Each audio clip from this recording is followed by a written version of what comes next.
Nu, es mēģināšu, laikam, izskaidrot. Pirmā lieta - nevis zaļais kurs, bet zaļā vienošanās. Jo Eiropā tas ir Green Deal, kas ir vienošanās, kas ir appusē noslēgta. Un te ir svarīgākais noteikti aicināt pie tā, ja mēs skatāmies kopējos dokumentus, tad aizvietot vārdu zaļā vienošanās un energo pašpietiekamība.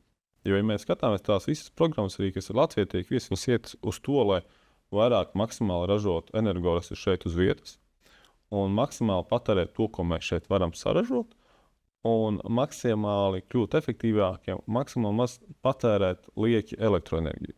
Ja mēs paņemsim kaut vai to pašu, kā piemēru, paņemsim elektroauto, vienu no tām programmām. Kas viens puses liekas, mēs nerežam, kāpēc mēs atbalstam elektroauto vai ārēji lādējums hibrīdus, kas ir liekas jautājums, bet tad mēs paņemam nedaudz pāanalizējam. Mēs Latvijā neražojam nevienu, ne otru, ne fosīlos energo, auto, kas brauc uz iekšzemes, ne elektroauto, nevienu. Līdz ar to tur starpības nav nekādas. Bet, ja mēs skatāmies pēc tam no patēriņa viedokļa, tad fosīlajām degvielām Latvijas valsts kopumā katru dienu pārskaita no 7 līdz 10 miljoniem citām valstīm. Tāpēc, ka mums Latvijā vienkārši nav, mēs zinām, ne naftas, ne degviela, ne gāzes, mums nav, mēs iepērkam. Un gada griezumā tas veido vairāk nekā 3 miljardus, ko mēs izņemam no savas ekonomikas un atdodam citiem.